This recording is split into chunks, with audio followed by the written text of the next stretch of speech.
Working out again. Part 3.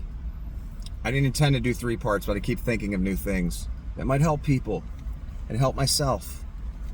After you do workout 1, that really incredible, terrible, hard workout, long workout, you got to gauge how you feel the next day.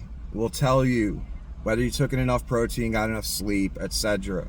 If you're someone that's used to working out, again, let me repeat, if you're someone that's used to working out and you go back after, I don't know, a year, 6 months, 8 months, 2 years, whatever, back to working out, you've done it in your life before though, over and over again, and you wake up sore, really sore, that means you didn't take in enough protein and you didn't get enough sleep. A combination of that or both or one of those. Most likely the protein thing, because your body was screaming for it after the workout for the rest of the day. That's another thing. If you want to feel okay the rest of the day after that workout, you better be taking your big protein shots throughout the day. The 60 grams, the 50 gram, you know what I mean? At various intervals. Every 3 or 4 hours, something like that. And again, after workout 1, you want that meal in you as fast as possible, 60 grams of protein at least. And then have another one later. And your protein shake before that, before the workout. And water throughout the day with your meals during your workout. So again, if you want to feel better throughout the day and not feel fucked up, sore, tired, run down, you better take in that protein after that workout quickly. Or you're going to feel run down and shitty the rest of the day because you did an hour and a half worth of weight work and cardio. So that's another reason to make sure you take in enough protein after the really hard 2 workouts I gave you, or your version of them, your 2 heavy days per week. If you wake up that next day after the first workout, you're sore as fuck, you didn't take in enough protein, or you didn't get enough sleep, or both. More likely the protein, because even if you didn't get enough sleep, you'd still feel okay, because you took in enough. So that's how you gauge it. After I did workout 1, after a while of not working out, over a year at least, I made sure I took in a shit ton of protein that day because I knew what to expect. My body was going to revolt on my ass and be like, "What is this? Hour and a half workout and cardio after, over a year layoff? Yeah, we ain't down with that." So I knew I was gonna have to bombard myself with protein. So I wanted to see how I would feel the next morning when I woke up. And I felt okay. I'm like, damn, I'm not all sore. I'm not, this is all right. I can get up and handle whatever I gotta handle. So that's how you know if you took in enough protein or not. Now, if you're someone new to working out, you've never done it before, or you only tried it a couple times in your life, you were never serious about it at all in your life, you're new to it, you bust out an hour and a half workout plus cardio, again, you better take in massive amounts of protein, and you're probably still going to feel it the next day because your body never got this kind of punishment before, physically. So if you're totally new to it, expect to be sore for the first month, 3 weeks, and then that's going to subside, and every time you'll be a little bit less sore, less, until your body just kind of gets used to it and realizes, all right, this is part of our life. This isn't that much of a shock to us. So you won't be, waking up sore anymore. You'll be able to move. You'll feel great. And that's the problem, that people first start out working out and do something really hard and do too much and don't take in the ingredients. They feel like shit. They give up. And, they don't never get to reap the benefits, possible benefits. So, again, if you wake up the next day after workout 1, or one of your heavy days, and you're sore as fuck, you need to take in more protein after those workouts. That's how you gauge it. If you feel okay when you wake up, then all right, I took in enough. If you wake up and, crap yourself, it probably means you took in way too much protein. So that's another way to gauge it.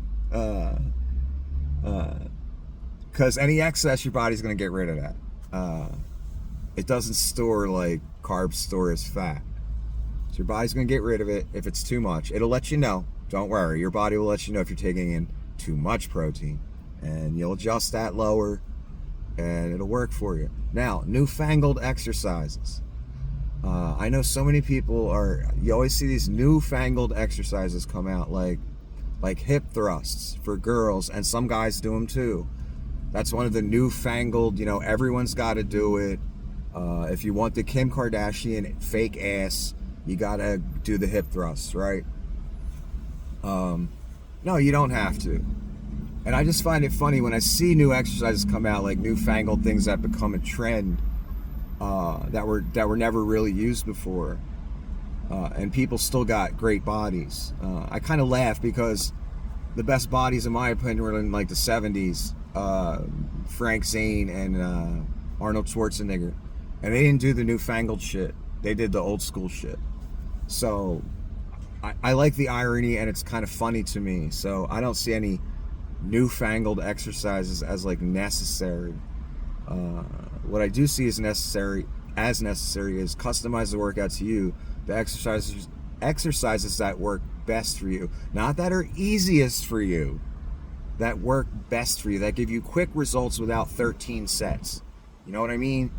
Put your muscle in a weak position to start off.